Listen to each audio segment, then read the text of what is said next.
다 함께 신앙 고백 드리겠습니다.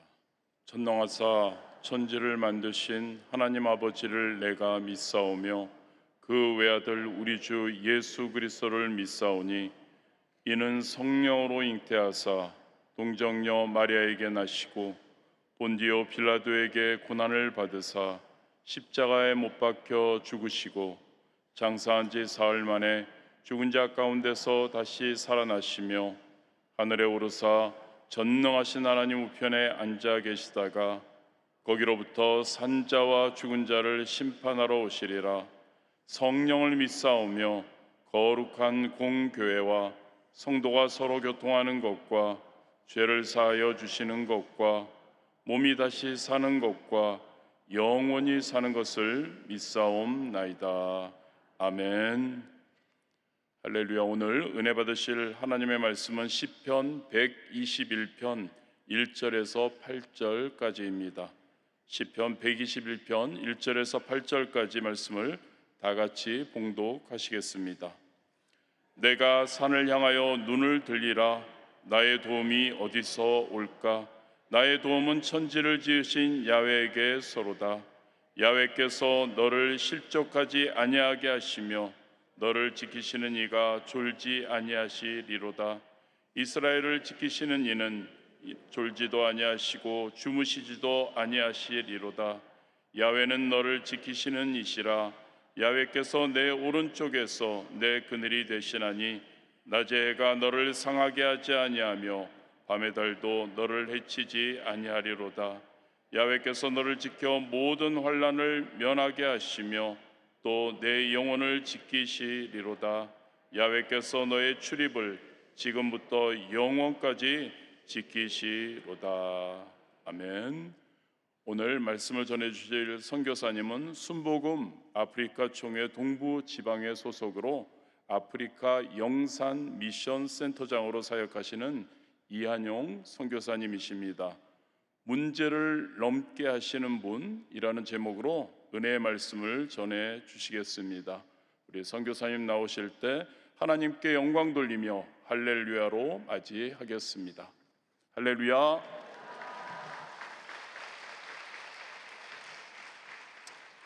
할렐루야.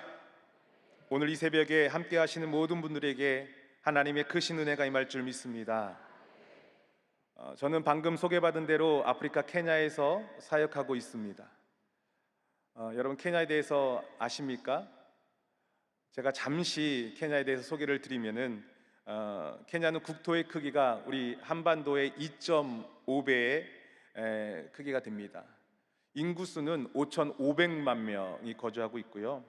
42개의 부족과 60여 개의 언어가 존재하는 다민족 다언어 국가입니다. 지리적으로는 동부 아프리카에 위치하고 있습니다. 여러분들 잘 아시다시피 케냐는 동물의 왕국입니다. 또 많은 관광객들이 사파리를 보기 위해서 아프리카 케냐에 방문하기도 합니다. 하지만 그 이면에는 빈곤과 교육 부족, 또 정치적인 부패, 그리고 종교적 갈등이 공존하는 땅입니다. 최근에는 기후변화로 인해서 극심한 가뭄과 홍수, 또 그리고 정치적 불안은 많은 사람들의 삶을 위협하고 있습니다.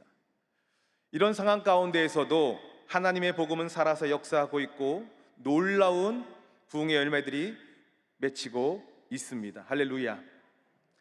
저는 현재 아프리카 영산 미션 센터를 중심으로 사역하고 있습니다.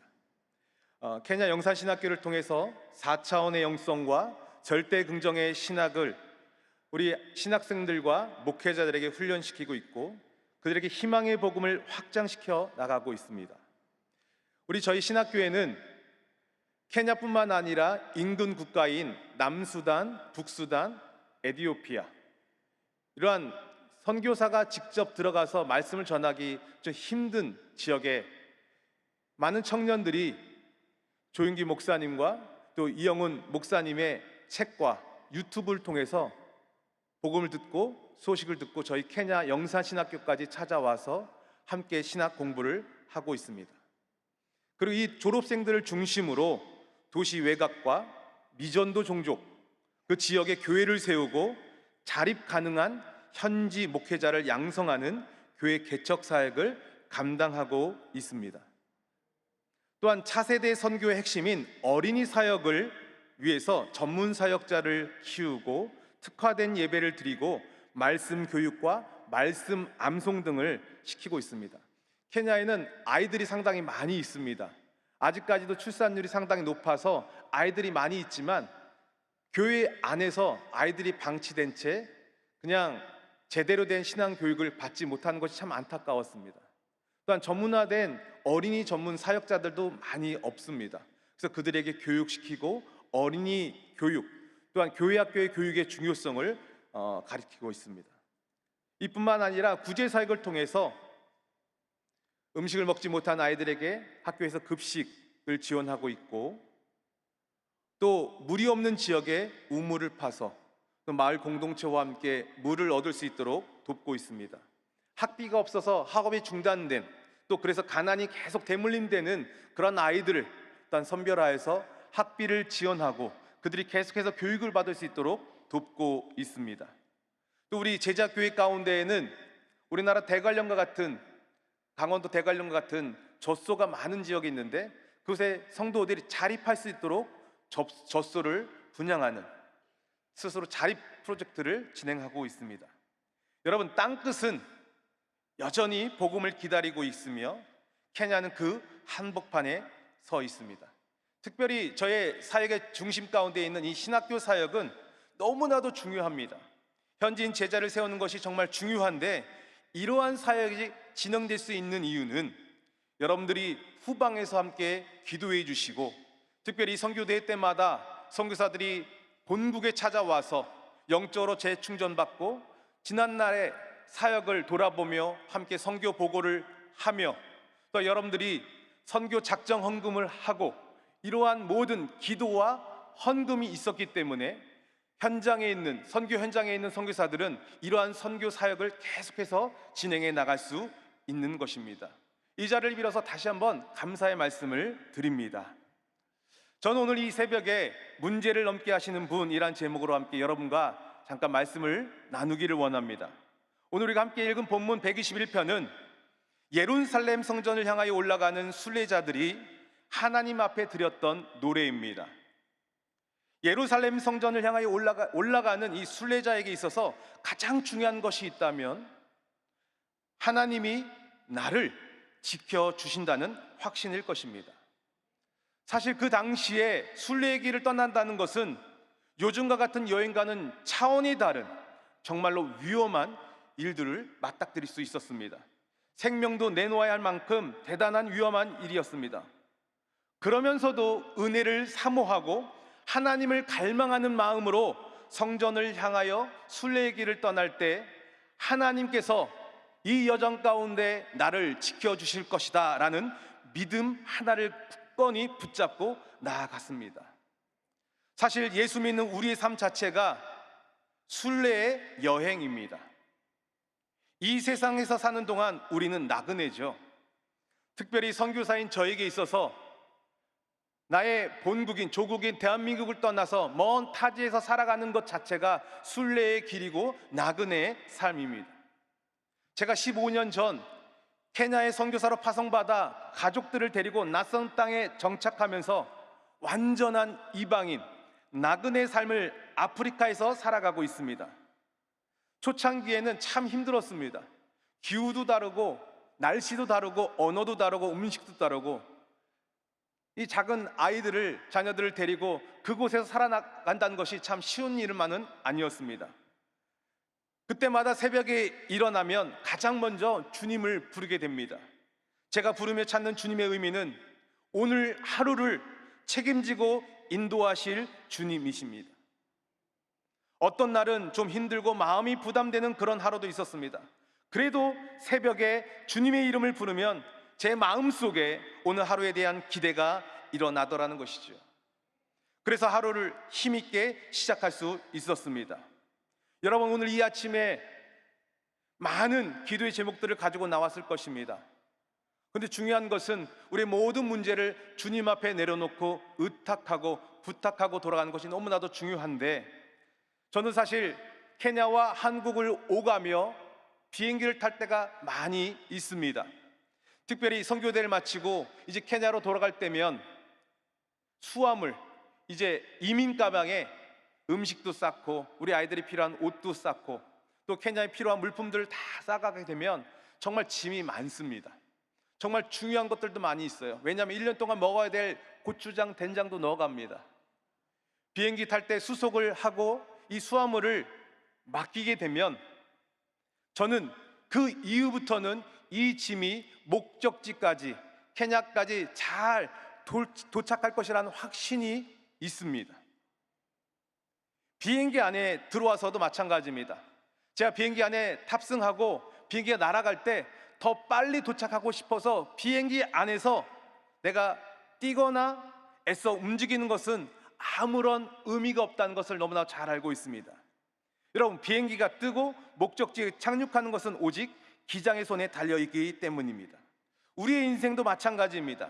하나님께 맡긴 삶이라면 그분이 우리의 기장이심을 믿고 신뢰하며 기다릴 줄 알아야 합니다. 내가 조급하게 무언가를 하려 애쓰는 것이 아니라 하나님께서 가장 좋은 때에 가장 좋은 방식으로 인도하실 것을 믿고 의지하는 저와 여러분들 되시길 바랍니다. 여러분, 이 세상을 살아가면서, 나그네의 삶을 살아가면서 보호자 대상이 있는 존재하고 그런 대상이 없는 존재하고는 삶의 질이 완전히 다릅니다.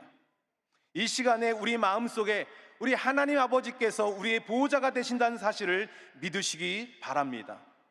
오늘 본문 가운데 제일 중요한 단어가 있는데 그것은 지킨다라는 말입니다. 한번 따라해볼까요? 지킨다.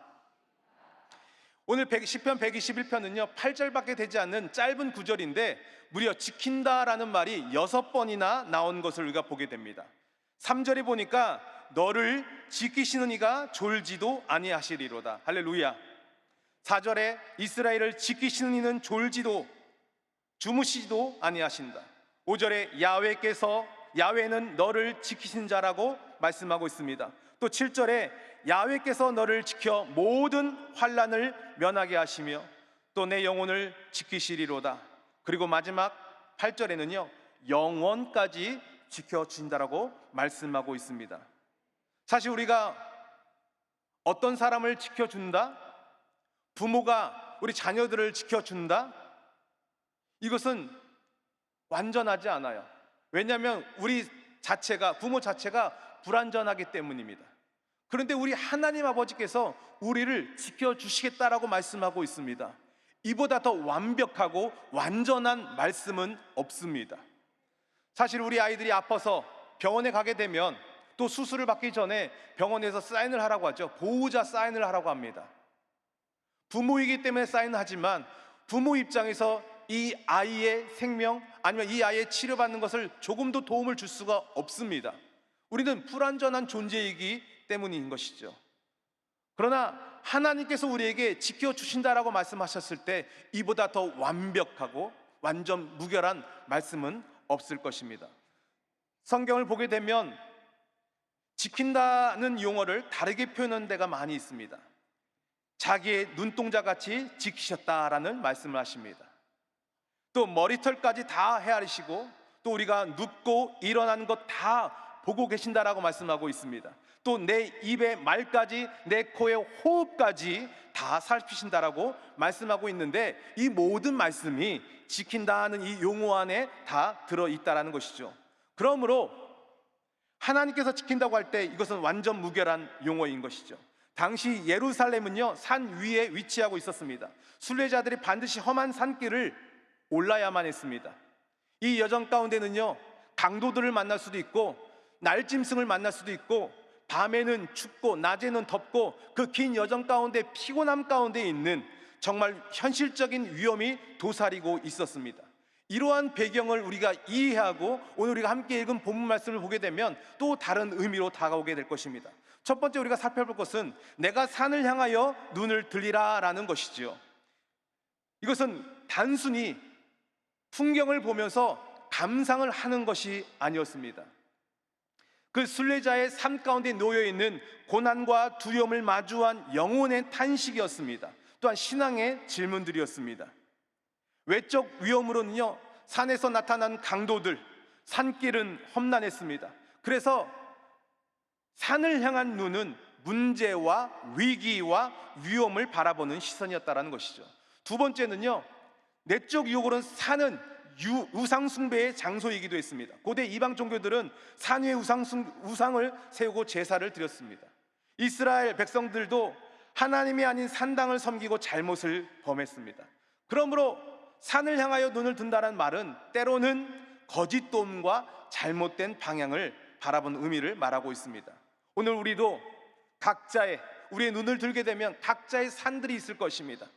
자녀의 문제, 건강의 문제, 재정의 문제, 불안한 미래에 대한 위험들이 있습니다. 또 하나는 하나님보다 더 사랑하는 것들로 인한 우상숭배의 산이 우리를 낙심하게 하게 될 것입니다. 케냐는요, 정말 가난합니다. 우리 성도들의 신방을 가게 되면 집에, 조그만한 판자촌 집에 이런 천을 가르고 옆방에서, 같은 집에서 조그만한 평수에서 한 5명, 7명, 8명씩 같이 살아요. 살림살이도 정말 없어요. 그것을 볼 때마다 와, 이 세상에서의 삶도 저렇게 가난한데 하나님도 믿지 않고 지옥에 간다면 이보다 더 불쌍한 일이 어디 있을까? 그런 생각을 하게 됩니다.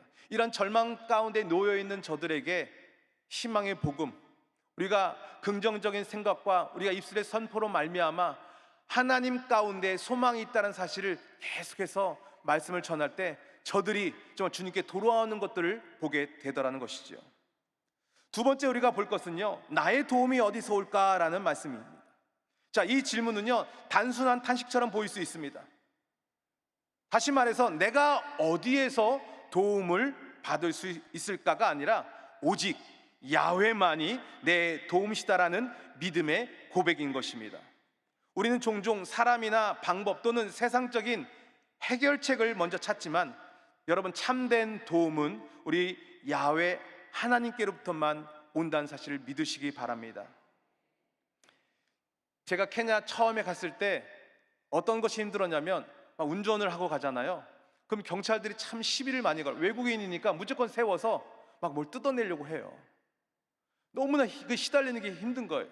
한국 경찰 보게 되면 우리를 도와주는 것을 인식되는데 우리 아이들도 케냐에서 경찰 보면 뒤에서 막 숨어요. 그 정도로 무서워요. 한 번은 저희 현지 제자교회에서 제가 설교를 했습니다.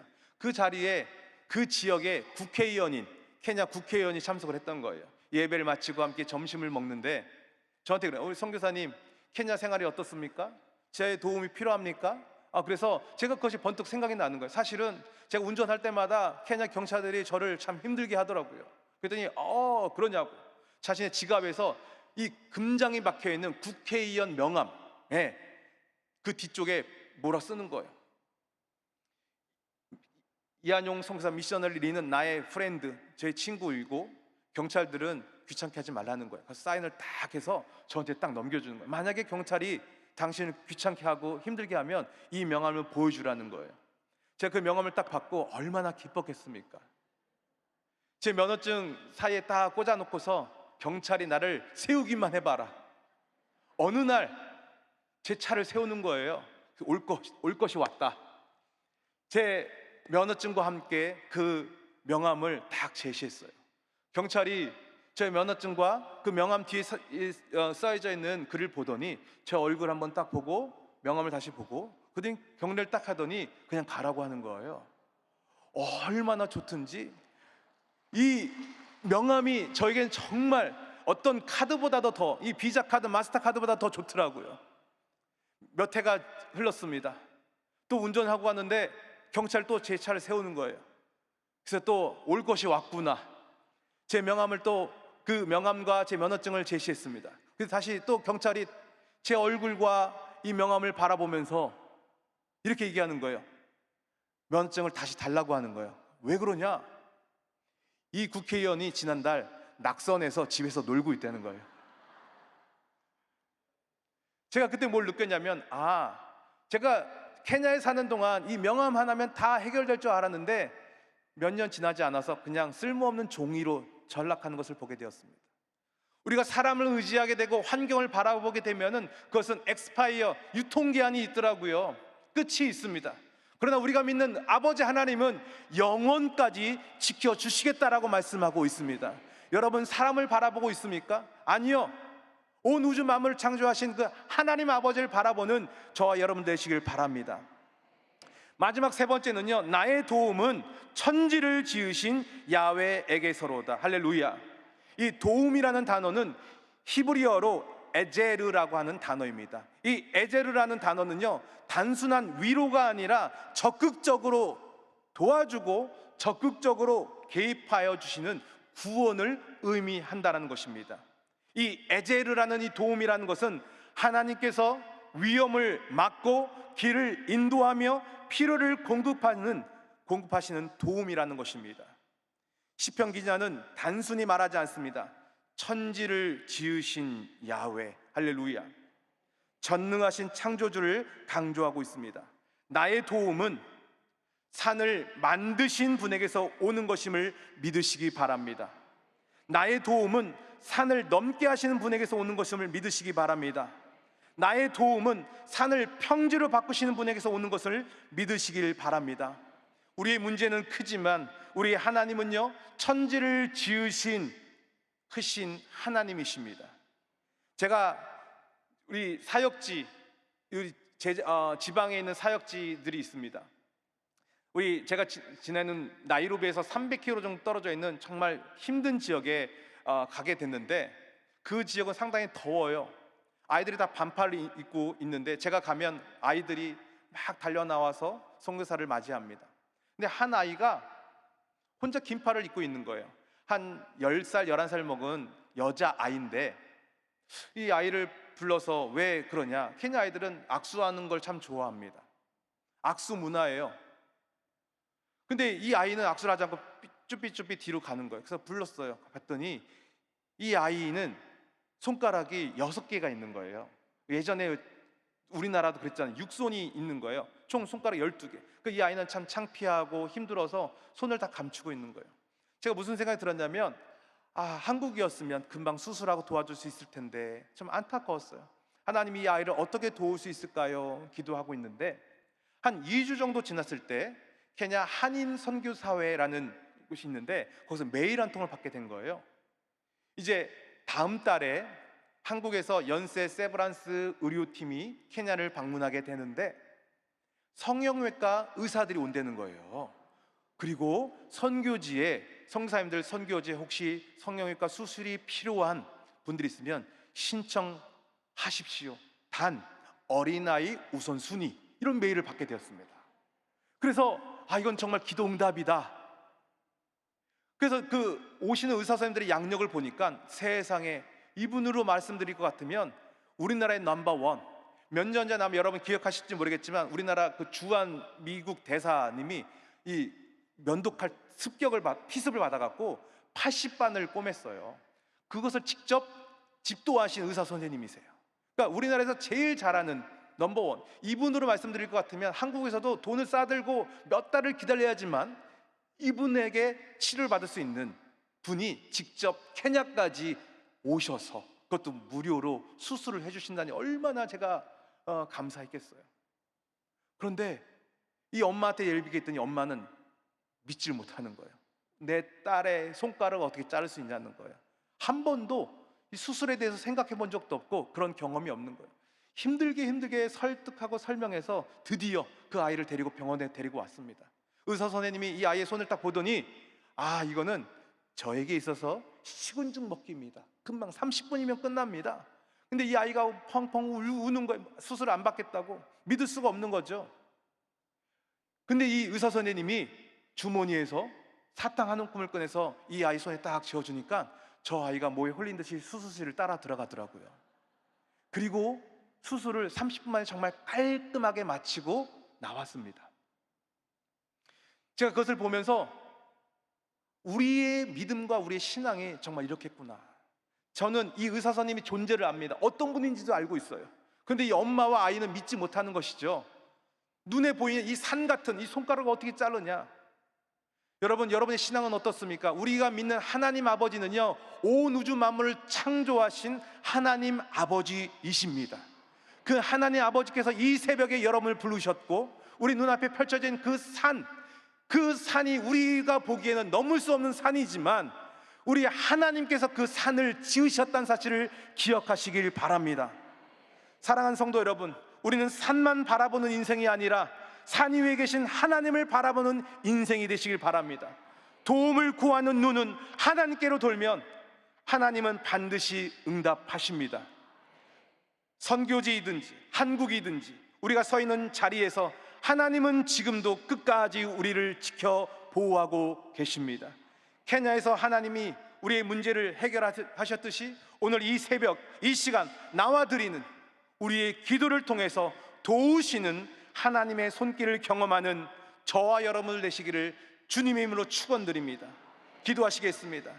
전능하신 아버지 하나님, 이 시간 우리의 도움이 되신 하나님을 찬양합니다. 이 새벽에 우리의 삶의 무거운 짐과 문제들을 주님 앞에 내려놓습니다. 우리의 시선을 산이 아닌 산을 지으신 주님께로 돌리게 하여 주옵소서.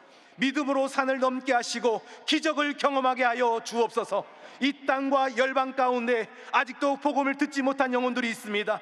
어둠 속에 방황하는 수많은 사람들에게 생명의 복음을 전하는 선교의 사명을 우리가 잊지 않게 하여 주시옵소서. 우리 한 사람 한 사람이 선교의 마음을 품게 하시고 기도로, 물질로, 우리의 삶으로 주님이 가장 기뻐하시는 복음 전파의 통로로 쓰임받게 하여 주시옵소서. 우리 교회를 통해 열방이 하나님을 예배하게 하여 주시옵소서. 오늘도 시작되는 하루 가운데 도우시는 주님을 만나게 하여 주시고 우리와 동행하여 주옵소서. 예수님의 이름으로 기도드립니다. 아멘.